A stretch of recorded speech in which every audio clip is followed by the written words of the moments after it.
So good evening, everyone. Thanks a lot for joining in. We'll be starting in another 1 minute.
So hello, everyone. Thanks a lot for joining in for our webinar on use of transportation datasets to get Bangalore moving.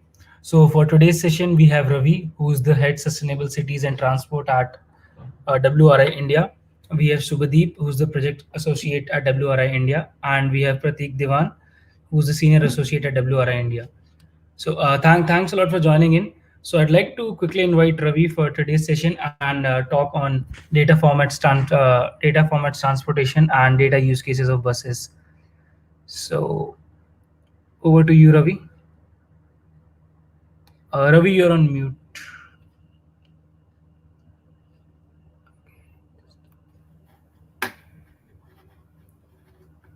Yeah, let me know when you can see my screen. Yeah, we can see your screen, Ravi. Okay. Yeah. Hello,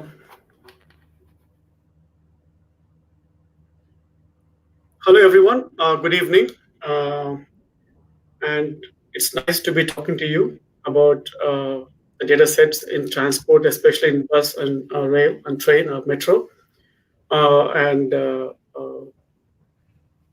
other modes. So we are happy to be here to be part of this campaign. Just to start with, all three of us, as you heard, we are from WRI. So who is WRI? Just want to give a quick update, a quick 1 minute intro to WRI. So we are a global research organization, and we span over 60 countries, and we do have international offices in Brazil, China, and India, of course, Indonesia, Mexico, and US. And we work in different focus areas: climate, energy, food, forest, water, cities, and ocean. And our mantra to tackle a problem is first to count it, then pilot it and change it up in a smaller scale, and then scale it up to a larger. That's how we operate. And then under the cities program, uh, we have multiple sub areas within the cities program. So we work in the integrated transport arena, electric mobility, safe roads, sustainable housing, just to name a few. You can see the others on the screen. So in that aspect, we're going to talk about the data sets in public transportation in general, and then in bus, rail, and so on. So I'm going to start with bus. Then Pratik is going to pick it up on the metro. So if you take bus transportation, so there are two kinds of data sets. One is a system definition data, and then the system operations data, right? On the system definition, this basically tells you what routes and what stops you have, how many trips and what are the schedules, at what time you have. You can find a bus, and of course fares, which is important also. This is kind of, it defines the system. And this is the data that's mostly public facing, where information that people need and use as they travel the bus system, right?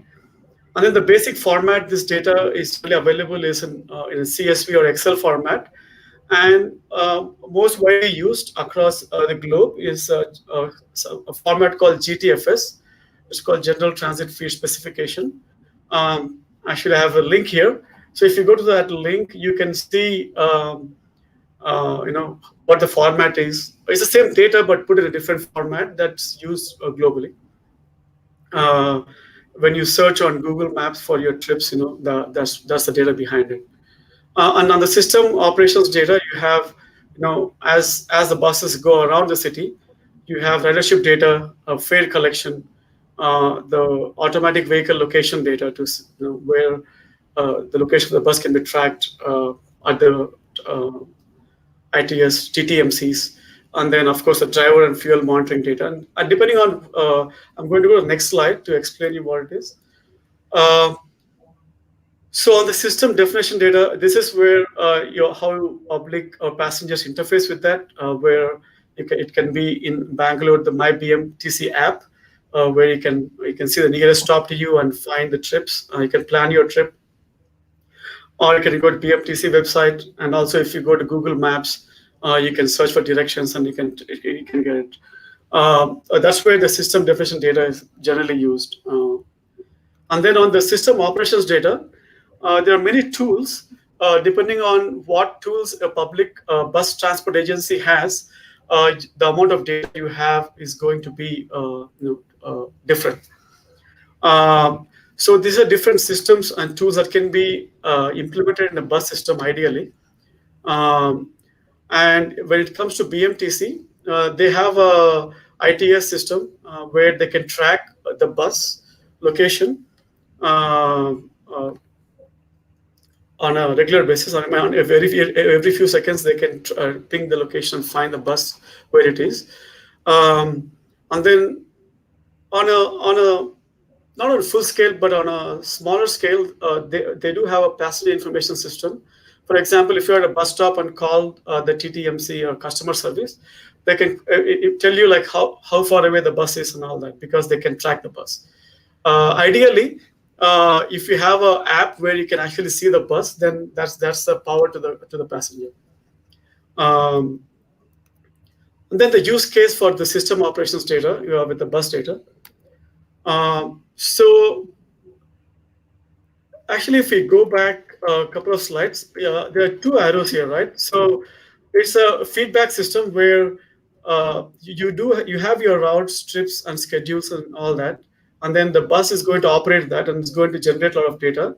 And then once you analyze the data and see where the gaps are, where the system is not performing better, and then you can feed it back and tweak your routes, stops, and trips and all that. So it's a feedback system that goes back and forth. So the use cases for the bus, these are two data sets that are widely used, especially for uh, you know trying to see how the bus is performing or the route is performing. Is the how many times a bus is not on time, or where the passengers are getting on and getting off. So the format of this generally is, this is not all the fields, but this is the major information that's generated.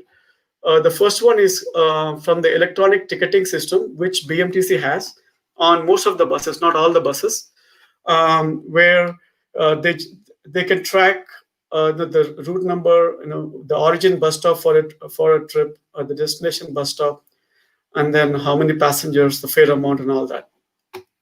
At the same time, they can also have the location of the bus based on the vehicle tracking system, and this will tell you what is the speed at which this bus is operating at what time of day, and all and so forth. So there are a lot of different ways you can use this data.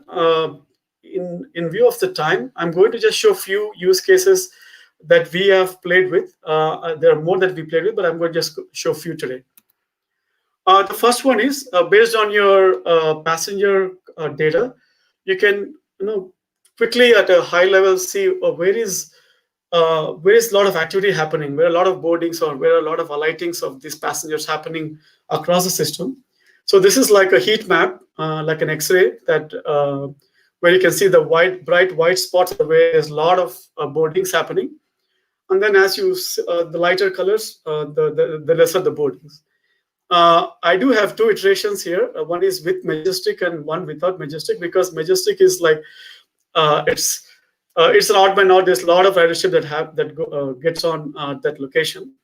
So and then you can see in the next slide why I'm saying that. So this is another view of the same data. You can see where the activity is happening uh, across the Bangalore metro area, and then the big bar in the center is Majestic. So that's the reason why we did two iterations of maps, without one with Majestic and one without Majestic. And that's one use case where you can quickly find where there's a lot of activity happening, especially in right now because of COVID situation. So if BMTC has to find, like, they have limited resources, if they need to deploy additional staff to take care of where people are boarding with social distancing and all that, they can quickly see where these hotspots are. They can at least try to get best bang for the buck and deploy the staff to those locations where these hotspots. The second thing is we can also see what kind of fare is people are paying at. If you look at it, most of the people are traveling maybe 4 to 6 kilometers, and then after that it tapers off. And then as you travel longer, the amount of fare per kilometer goes down.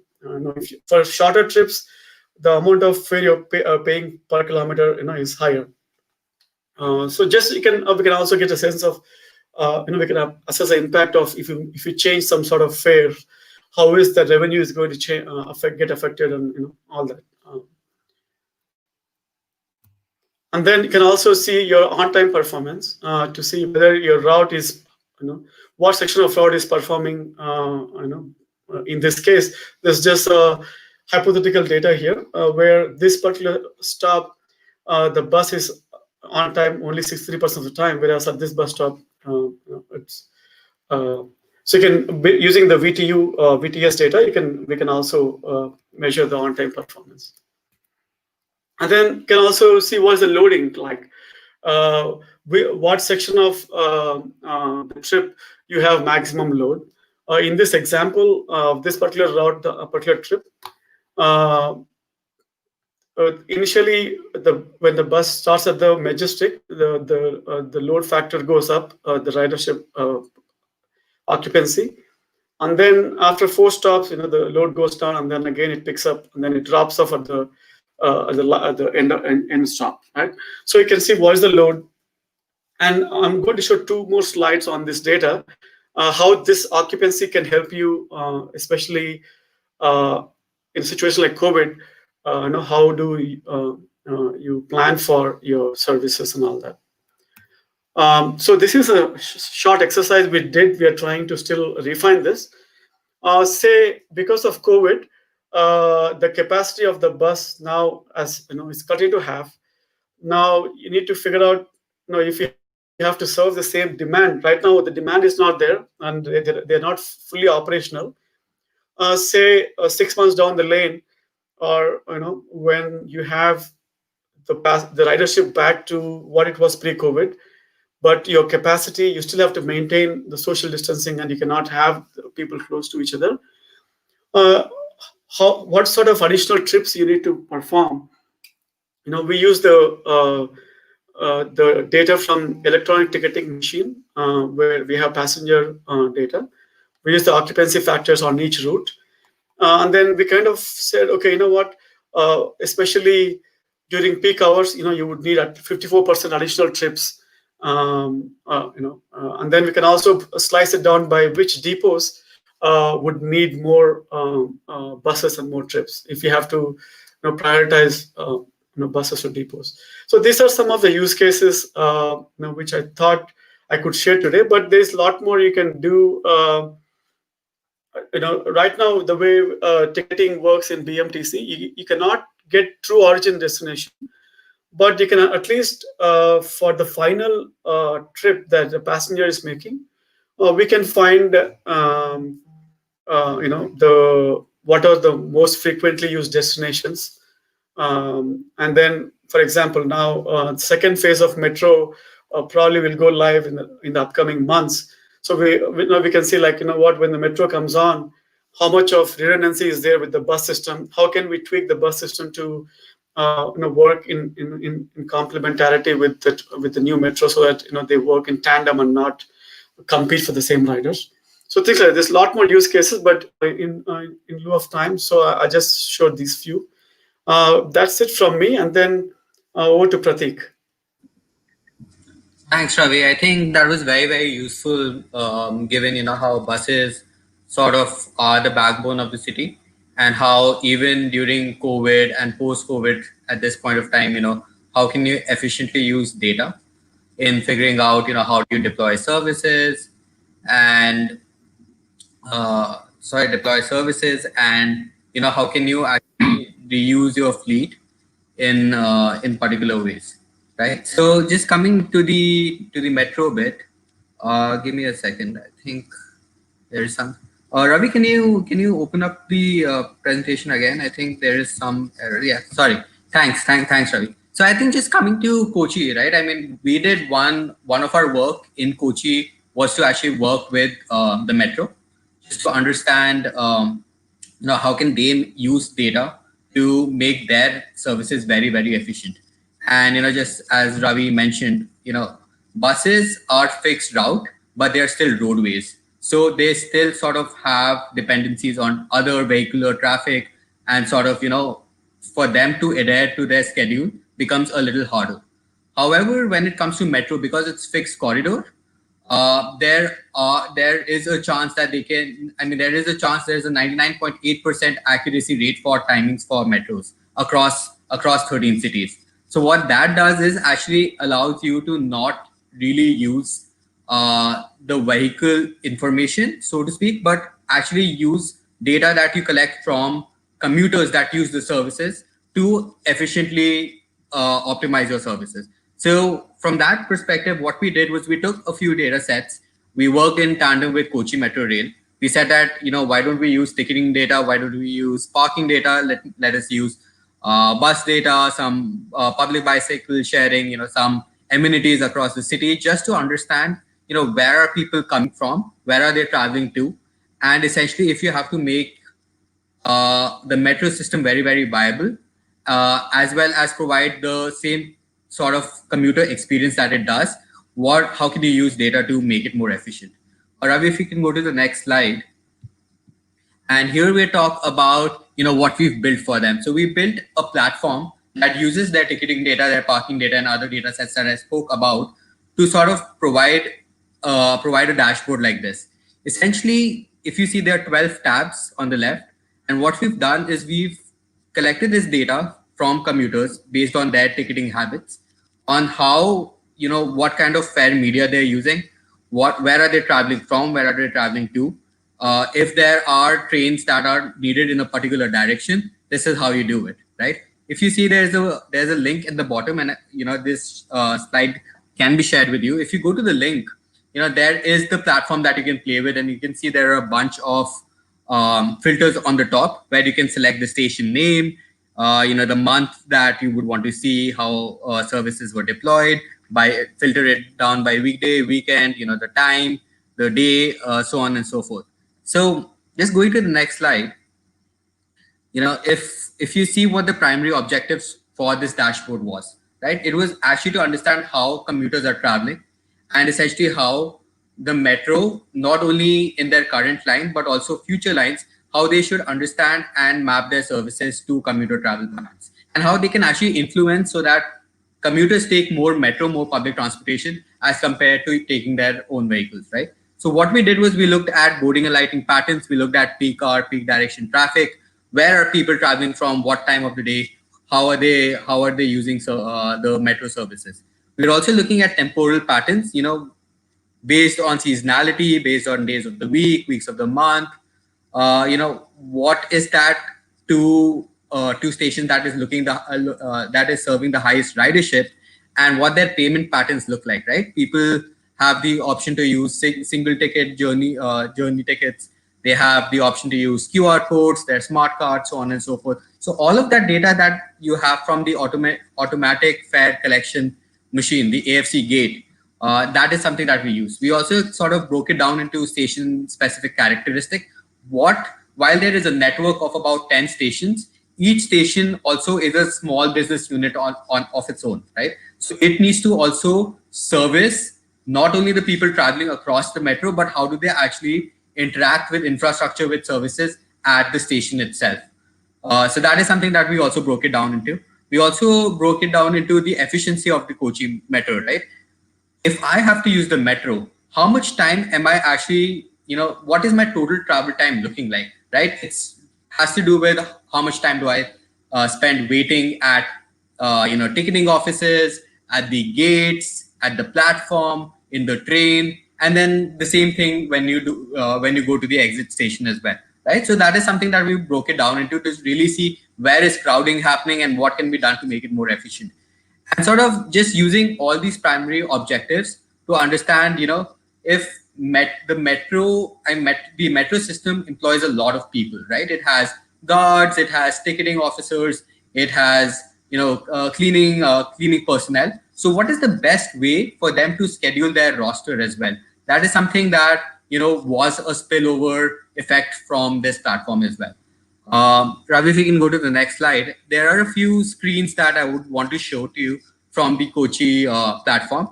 Feel free to use that link in the slides to actually go along and play with all of these dashboards. But essentially, what this dashboard talks about is what does the average journeys look like, right? From station to station, right?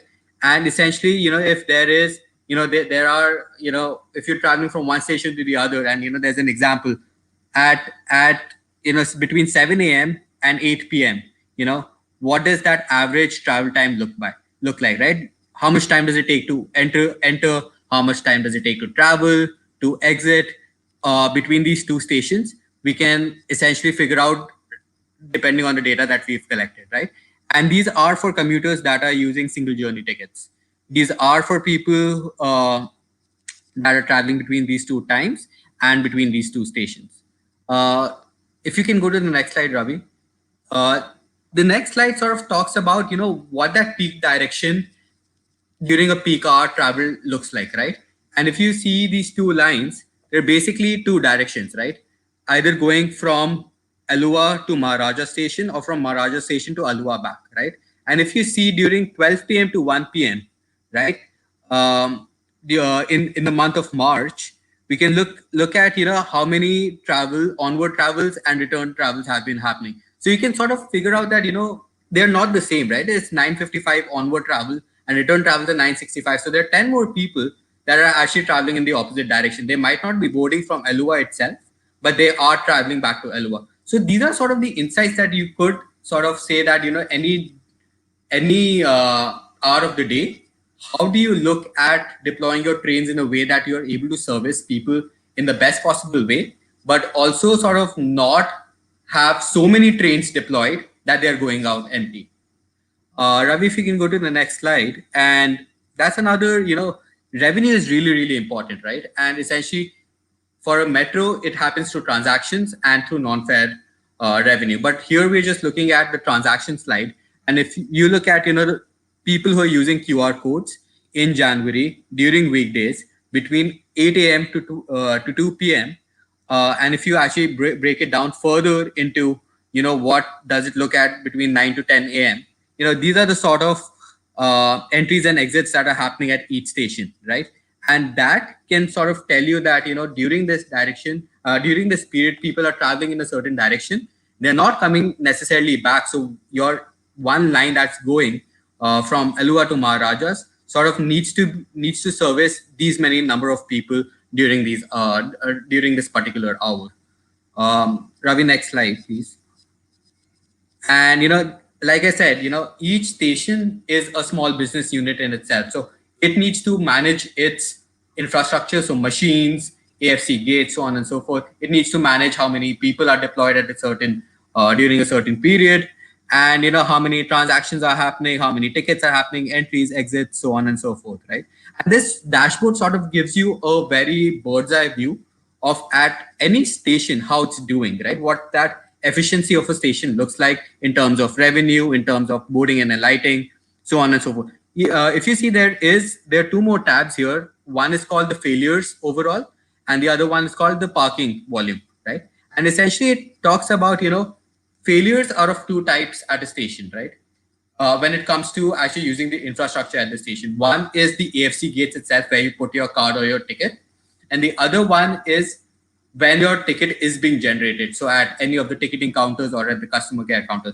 So failures essentially is going to give you a predictive, you can run predictive analysis on it to figure out what are those machines that are being used more often than not and are susceptible to failure in the near future, and how you can actually prepone the servicing of such machines, and you don't actually have to you don't have to wait for them to break down essentially. And parking data, a lot of stations in Kochi sort of provide parking as well, right? I'm not saying all of the people who park at their parking use the metro, but essentially it is another revenue source for them, and they can figure out what they could do to actually get all of these people onto the metro. Is essentially, as the network density increases, there are more lines added to the city. More and more people would be taking the metro services as compared to right now. Ravi, if you can go to the next slide. And these are some overall dashboard findings between Jan and March 2019. One of the things that we've noticed is 66% of the traffic flows through Alua, Edapally, and Maharaja College stations, which means these are the stations that would require much more care in terms of predictive analysis of infrastructure, station deployment, and also to figure out how do you actually design these three stations in a way where people are actually able to use the services much more and not really really think about there are a lot of people that are going to go through this, and whether I should use a different mode as well, right? And then there was another finding, like 18% of all traffic flows between stations of Alua and Edapally, right? What this says is these stations are not the most used, right? So if you have to deploy staff over there, if you have to deploy, wait times of trains at these stations, you don't have to do it as much as what you would have to in other stations between Edapally and Maharaja's College, right? The next was incentivizing ticketing types, right? So issuing return tickets greatly reduces the overall workload of ticketing staff at station. So KMRL should really look at incentives that can encourage people to either buy smart cards or return journey tickets, so that they are able to get more people onto using the metro on a daily basis, but also sort of think from a broader perspective of how does that impact revenue. If you're forcing people to take, not forcing, but incentivizing people to take return journey tickets, that's actually going to just increase your revenue in the longer run, right? And that actually brings me back to footfall versus revenue. Edapally, which is right in the middle of the city, where all the commercial hubs are, is the busiest station in terms of transaction, but it is second in terms of revenue. So what does that mean, right? Which means that a lot of people are actually alighting at this station. So it's busy in terms of footfall. A lot of people actually get down at this station, but are really not getting onto the train through the station, right? So what does this mean, right? This is again useful in terms of staffing decision, in figuring out how your infrastructure needs to be taken well care of, because it's such a heavy footfall station. And then just the last part, right? Cost. So at the patronage level that they currently are, right? We believe that there are interventions where train frequencies can be reduced, right? Because depending on the capacity of the trains that run and what the data shows on how many people are actually using it, there we can estimate that there are a lot of trains that go empty, right? So there is, on one hand, you can reduce the frequency of these trains, but then we need to figure out how does that impact commuter experiences, right? Because people in Kochi now are sort of used to, going in empty trains, sort of not a lot of crowding inside coaches.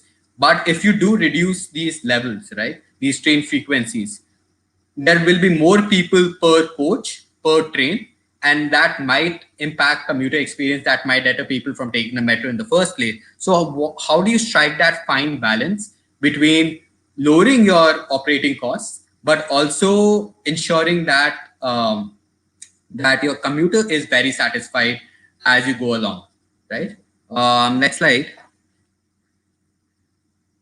I think I'll stop there. I think it's, while we've spoken about public transportation and how bus data in buses and metros are used. I think where the most data is being used is actually in new mobility services, right? Because new mobility services are much more dynamic, as you'll see, and Shubhadeep will talk about it more. But it's so dynamic because it doesn't have to stick to a particular route or a particular corridor. So there is much more nuanced sort of analysis you can do in figuring out demand and supply. And I think Shubhadeep is, I think just can you please sort of shed some light? Yeah. Thank you, Ravi, and thank you, Pratik.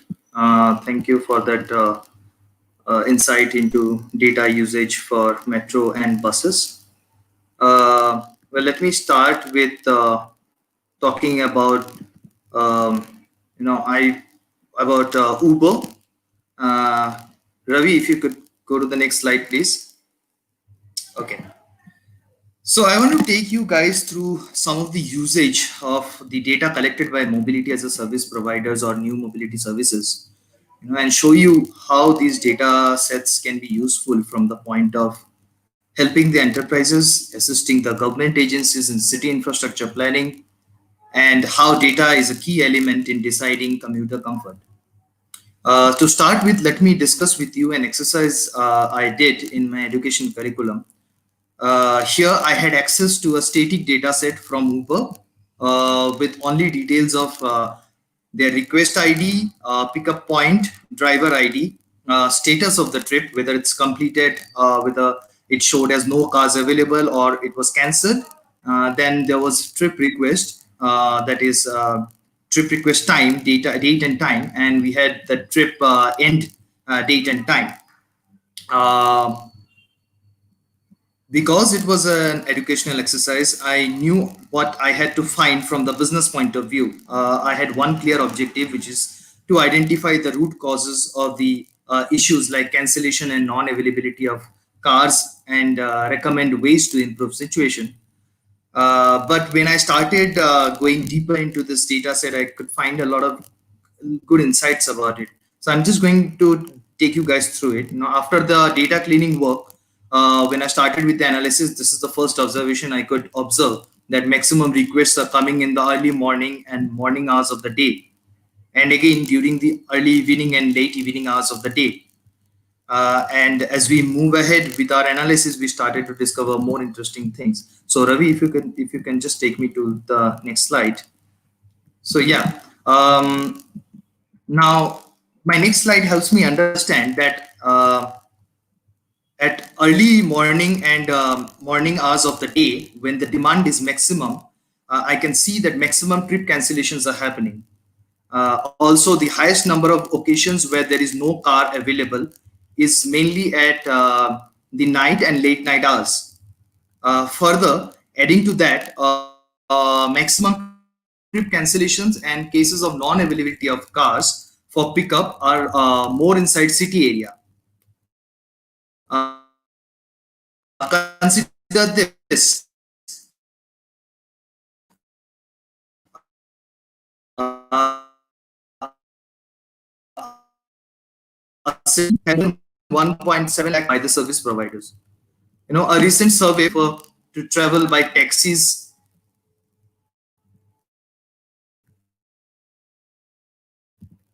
Sorry, to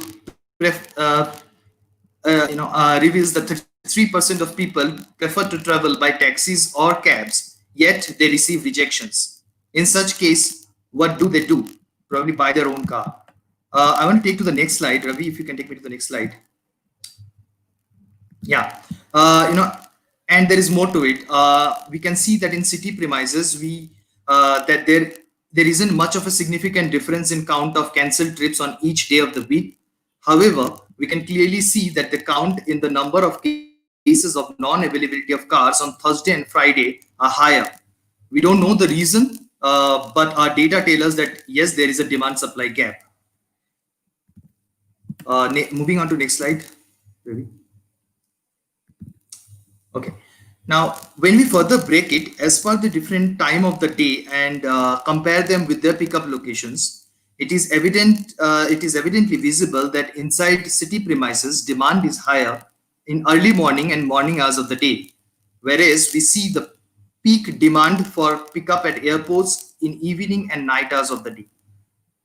But don't get surprised when I tell you that we see the maximum cases of cancellation and non-availability of cars during these peak hours of the day, for both the areas of pickup, inside city as well as at the airport.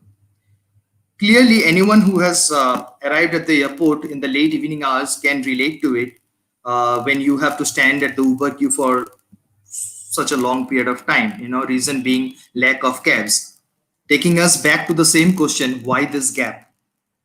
It could be because by the end of the day, drivers are tired and don't tend to wait for long for a pickup, so they may be leaving the airport without a ride. If I move to the next slide, yeah, look at this graph. It clearly says that what we have been discussing so far, that highest demand supply gap is during the peak hours of the day, both morning and evening, and it is easy to calculate. It's a very easy calculation step from the data. What I did is basically we have total rides requested and we have total rides completed. Thus, the gap here is basically the summation of the cancelled trips plus no cars available. That's the gap. Now, when I move to the next slide, yeah.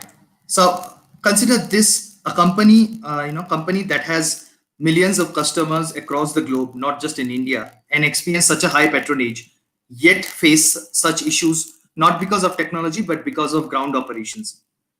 Considering it's a very it's a service industry after all, it too has its own limitations. This might be a serious issue for them as a service provider, as it is directly proportional to customer satisfaction and comfort. Not only they are incurring huge loss due to this, they might also be losing out to choice riders. Those who has an alternative to Uber for a journey within the city or from the airport. Two questions which Uber needs to ask themselves as service providers: what is the reason for this gap, and create further recommendations to mitigate this demand. Now, I want to talk about that. Imagine imagine had Uber shared this data with the city planning authorities on a regular basis. Imagine the impact it could have created in uplifting the public transit system in the city. While a normal car can help commute one person or maximum 2%, a public bus can carry easily 50 to 60 people in it. With over 60 lakh private vehicles on the roads in Bengaluru, we definitely don't need any more private vehicles. What we want is a little cooperation from all the authorities in order to optimize the public transport operations to cater to maximum demand. Talking about cooperation, if we can shift to the next slide, Ravi. Yeah. So talking about cooperation, let me take you all through another important program from the same service provider. It's called as Uber Movement, a movement that is formulated to keep city authorities better informed through the aggregated data from Uber and allow them to consider informed decisions on city infrastructure planning. Through the platforms, though the platform still doesn't have data from Bengaluru, we could find out data from Hyderabad, and it gives us information on travel time from the city center to all the other parts of the city. As an example, I have taken here origin as Amirpet area and my destination is Kukatpalli. You can you can see here on this map that on an average, every day, it will take you around 22 minutes to travel between these two locations. The platform also provides us information on the average travel time as per the different hours of the day. The methodology is very simple. The Uber Partner app, while on trip, records latitude and longitude and a timestamp every 4 seconds. These GPS trace pings are commonly used to provide navigational routing, fare calculations, match partners with riders, and user experience elements, such as plotting the position of the car in the Uber Rider app. When aggregated, these GPS trace pings can also be used to derive average travel times between the zones in a given region. Um, Data precision is aided by the large number of GPS trace pings Uber is able to aggregate for a given stretch of road, thereby providing reliable estimates. Um, Now, the only factor here is the availability of data. Imagine if this data is made available to city authorities and city authorities have access to the best of brains in data analytics, how much help agencies can have in planning for public transport infrastructure in cities. There is a term in public transportation study which is called as V by C ratio, and it informs us the volume versus capacity ratio of a road. If V by C ratio is greater than 1, vehicle comes to halt, leading to congestion. And majority of Bengaluru is congested. The recent comprehensive mobility plan, the study done by the authorities in Bengaluru, that suggests that traffic volumes at most of the junctions have already exceeded capacity. Junctions that are like Central Silk Board, KR Puram, Hebbal are having more than 3 lakh vehicles per day. With the help of data, we can easily identify major bottlenecks and red zones in the city, allowing us to plan for better public transport infrastructure. By infrastructure, I don't mean flyovers. Again, flyovers create more congestion. The other image is from Greater London. It's a heat map that shows the rides taken using jump bikes. This is again GPS data used to inform the most number of rides happening across the road network. If I move to the next slide. Yeah. Now, the last thing I want to talk about is usage of data for commuter comfort. Many micromobility companies around the globe use the most common format for sharing their data for mobile apps. It's called General Bike Share Feed Specification, GBFS. It was one of the first formats and used to represent information about dogged bike share. With the recent update, the GBFS version 2.1 is still in the beta version. Now, it allows shared mobility service providers to share information about type of vehicles, location of use and return, information about how a vehicle is powered, whether it's human powered, electric, assist, or combustion, and also information about how far a vehicle can travel on a full charge or tank of gas. We can use more of these application programming interfaces, these APIs focused on dockless e-scooters, bicycles, mopeds, to provide a standardized way for municipalities or other planning authorities to ingest, compare, and analyze data from mobility service providers, and to give municipalities the ability to express regulations in these machine-readable formats. These initiatives of open data sharing help cities interact with companies who operate these dockless scooters or bicycles or mopeds, and at the end of the day, they are using the public right of way, right? So we can definitely ask for this data from them. And such exercises support effective implementation of mobility cities around the world. One of the examples I would want to take is the mobility data specification, MDS. It is named as, and which is an open source project, originally created by Los Angeles Department of Transportation. If you go and search about MDS, you'll find more details about it and how they have used these data to create better mobility plans for the city. Now, I want to stop here and say, in an era of data abundancy, city planning authorities should not live in redundancy. We have enough data that is getting collected. We just need to identify the usage of it. With more and more of initiatives like BengaluruMoving and through WRI's own research, we are trying to bridge this gap. As participants, you should also focus to leverage this opportunity to build a platform that allows optimum usage of data and that allows transit agencies to enhance the quality of public transport systems in the city and provide maximum comfort to the commuters. With that, I want to stop here and we would like to take the questions further. All right. Thanks a lot, Ravi. Thanks a lot, Prateek. Thanks a lot, Shubhadeep. So, just a second. Yeah. So the first question is, for, so what's the percentage of bus fleet with ITS? I guess it's from the Ravi's. I guess it's from the Ravi's presentation.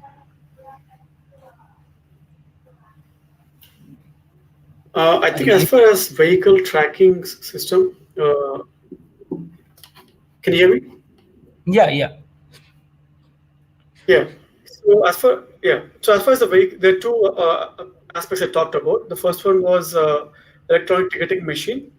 That probably uh, there is no set number right now, but I think around 70% of the buses use electronic ticketing machines. And whereas the vehicle tracking units, probably most of the buses have, but unfortunately, it's electronics, right? They break. So we do have some data where it shows how many devices are operating at a certain point of time. On average, how many break down. As far as the tracking bus location itself, I think they do have pretty good coverage. The only problem is with all these systems, there's so much data generated that if you don't have an in-house staff capacity built up to be able to digest the data and try to use it, then the data is of no use. So that's where right now, since there's a gap, WRI staff is, whenever we have opportunity, we try to use that data and try to do some analytics and give back the information to BMTC. But in general, whenever bus systems implement these technologies, at the same time, they need to be thinking about building up the staff capacities who can digest the data and try to analyze it and again feed it back to optimizing the system to making it better. All right. So regarding the questions on data set, like we have mentioned in our last webinar, so the data sets will be shared once you're shortlisted. And also, like if you want to check the what data set would be shared, you could just check out the data set index tab on the Scalenza page. All right. So yeah. So are the data sets interlinked to each other in Kochi? That is the metro revenue data or ridership data, and is it available for any sort of research? Okay.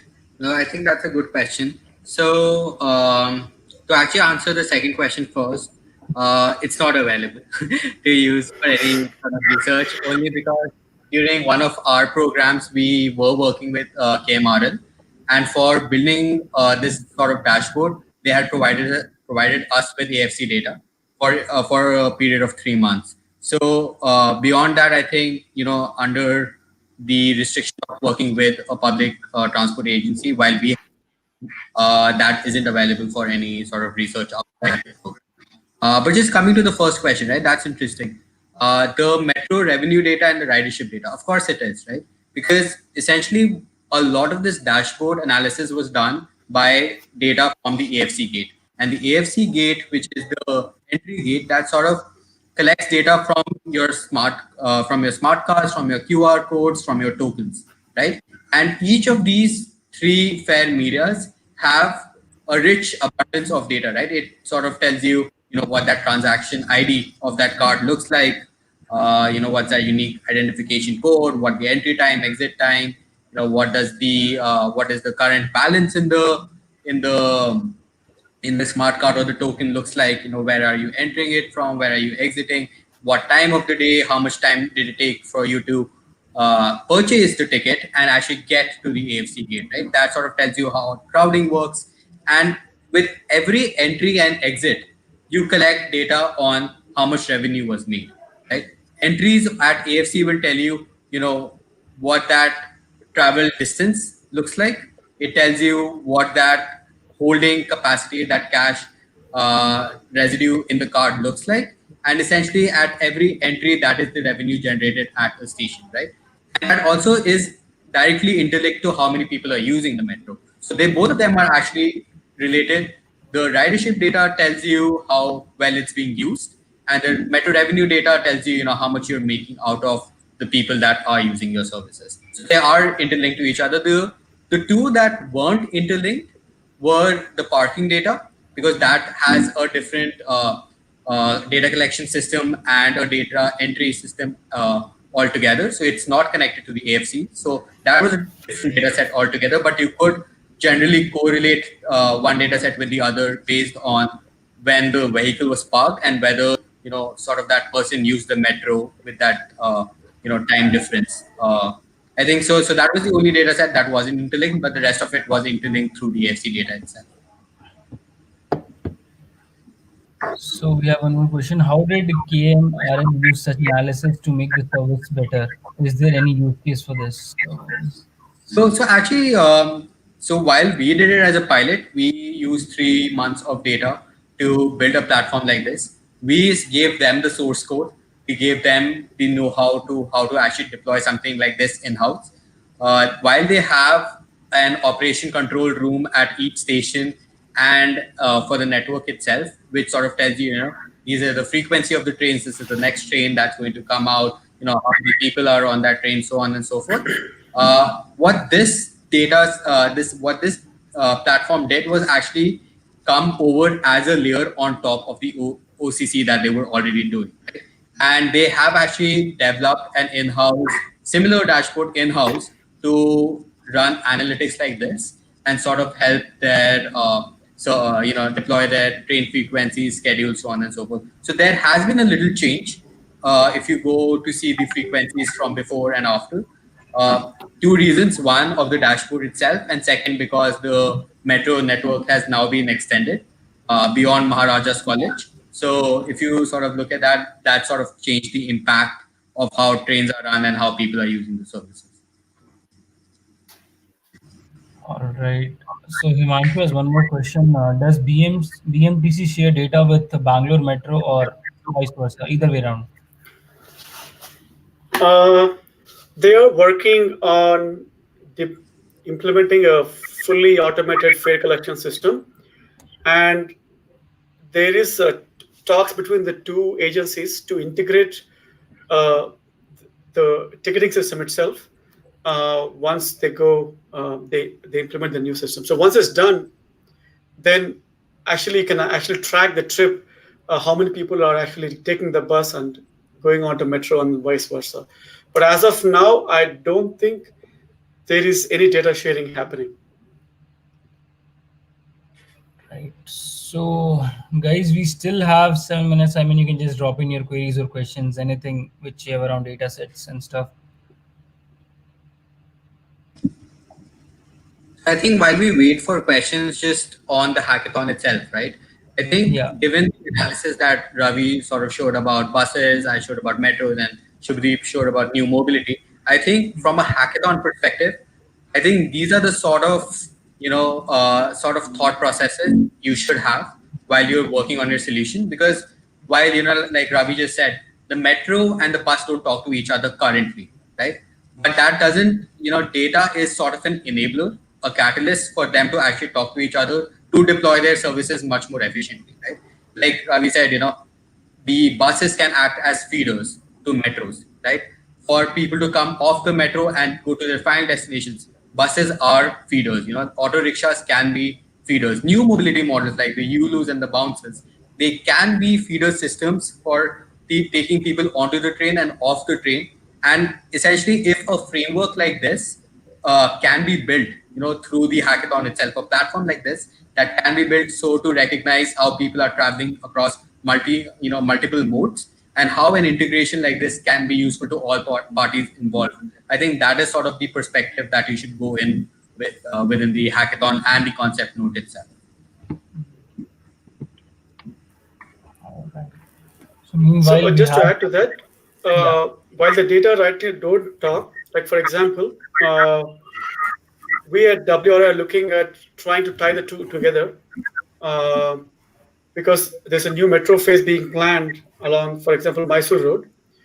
We are trying to see how can we look at the data at whatever level it is available today, and try to build some synergies and pre-plan proactively, tweak the routes so that the two systems can complement and work together and provide a better service.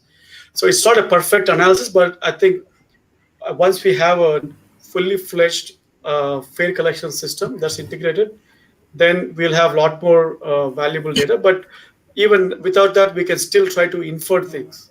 So which is what we're trying to do. I think Yeah. Shubham.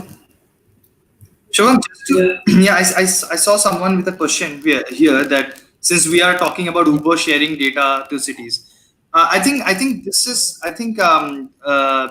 is something which there has been a miscommunication in terms of, like, he might have not have understand that all the public transport systems in the city, all the agencies are sharing data among themselves in terms of whenever there is a planning activity happening. So if BMRCL requires any set of data from BMTC for any planning activity, they will reach out to BMTC, and BMTC will be helping out with them. But this is not a similar case between a private entity and a agency and a public agency. So it's not the same when BMTC approach Uber for data, and Uber will also respond to it in the similar manner. There are cases when private entities are not sharing data with their partners, with their city partners. So that's something, through like more and more of such initiatives, we can start building these questions on, where we can start having these discussions on a larger platform, and that can create an environment where these data are shared. But in a nutshell, I would like to say that all the authorities, when they are planning something, they are sharing data among themselves.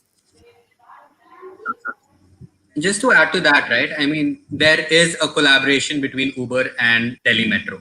So the Uber app itself shows Delhi Metro information as well. So it's not that private agencies and public agencies aren't willing to share data or are not actively trying to integrate services with each other.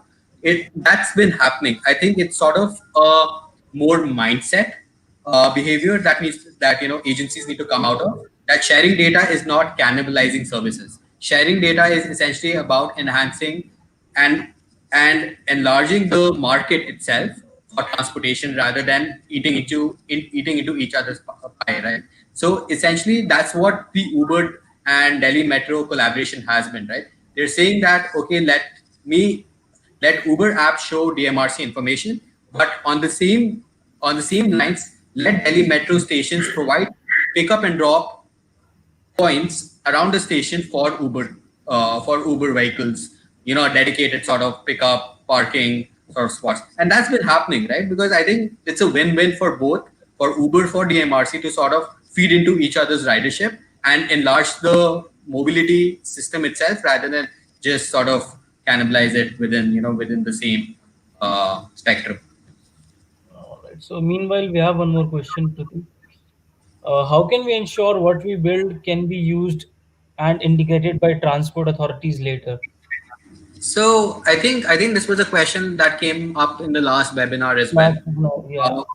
So I think between DULT and BMTC, both agencies, both parties are very they're looking forward to actually getting a lot of these solutions from you guys, right? They are actually willing to take that step into the data revolution world, where they're saying that, okay, I think for PBS to work, for public bicycle sharing to work, for metro to work, for buses to work, for private parties to actually play with each other, play nice with each other, a platform like this is very essential, right? And they're saying that, given the density of buses in Bangalore, I think what they would want to do is actually spearhead this entire initiative. They would want a platform like this where they not only provide accurate information about their services, but also work with other city stakeholders, with other transport operators to say that, okay, let's just provide services. One service might be convenient at a particular day and time, but that shouldn't deter commuters commuters to not make a very informed choice about what kind of services they need to take. So I think from that perspective, all city stakeholders, all partners of this initiative are actually looking forward to deploying and build over the platform that you guys would be coming up with. Alright. So we have one more question, and we are just like we're just about to finish. I mean, it's already 1 hour. So does the BMTC ticket management system dashboard capture timestamp from point of ticket issue and GPS arrival at each destination point and route against an expected journey time? So, You, so what you're saying is, let me understand the question correctly. Uh, yeah. they do capture time. There's a timestamp from when you get on and when you get off, Hmm. where the ticket is issued using the electronic ticketing machine. Uh, I think they using the electronic the vehicle tracking system. They're also seeing how, as I showed you on one of the slides, we can also track what is the on-time performance of these buses. Uh, they will not be specifically doing for each trip, but at the system level, they're looking at how much of my buses are performing. Like if it is scheduled to be at a particular stop at a particular time, is it how many times is it actually doing it? That capability is there right now. But as far as for every passenger or the trip, that uh, probably that's not. But the timestamps being tracked. All right. So, anyways, we are done. So, and we covered all the questions also.